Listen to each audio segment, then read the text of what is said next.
The last time I talked to him, he said, I can't wait to get out of here and get back on the road. And I woke up and I said to Jane, my wife, I said, I think I've just seen Chris. And within a couple of hours, we found out he passed away. It's John Bowden from Rock History Music, and I'm working on a thing for our sister channel, which is Rock History Book.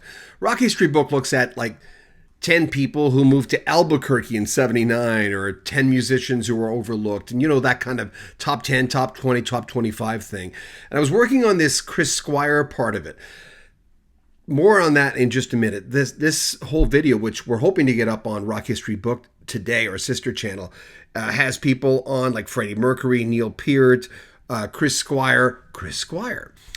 I was putting together all these clips from Yes members, some former, Trevor Rabin, John Anderson, Billy Sherwood.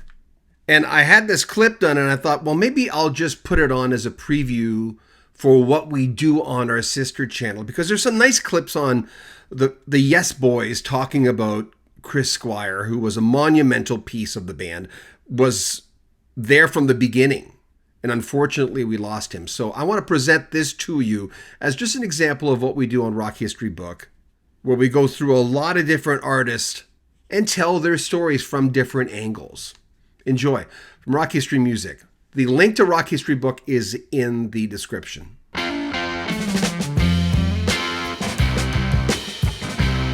Chris Squire of Yes. He was a founding member of that group and was known for creating a sound that was as intricate as it was grand.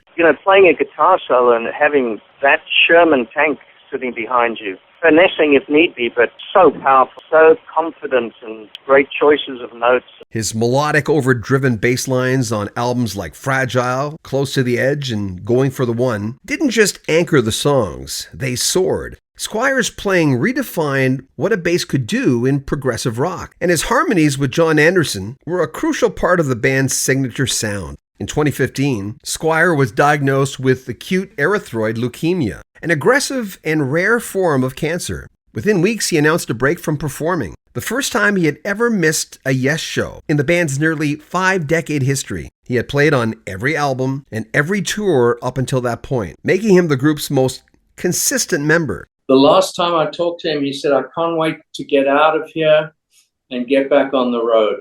And that was 3 days before he passed away. We spoke a lot. I basically went to record him for the first Prog Collective record I made, and 6 weeks later he was gone. And we were speaking a lot inside of that period about the future, and he kept turning it around to Yes and wanting Yes to continue. And Squire passed away just a few months later in June 2015. He was 67. Even though we knew it was really bad, there wasn't this realization as yet, even with his wife, that he was about to just, part from her. Turned around and looked up, and there was Chris, like there, and he was looking into this light, and tears going down his face, and it was Chris.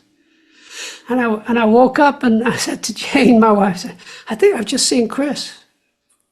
And within a couple of hours, we found out he passed away. He said the worst thing he went through, I said, how are you feeling? Are you in pain? He said, the worst thing is I haven't slept for 2 weeks.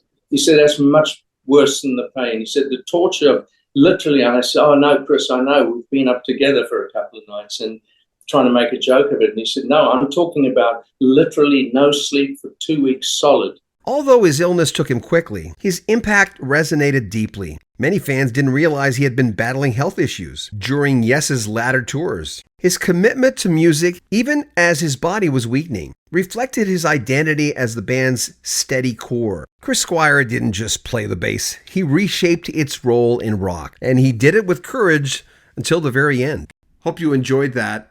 Chris Squire, wow. It's interesting how Trevor Rabin talks about him as a Sherman tank behind him playing the bass. I mean, he really was.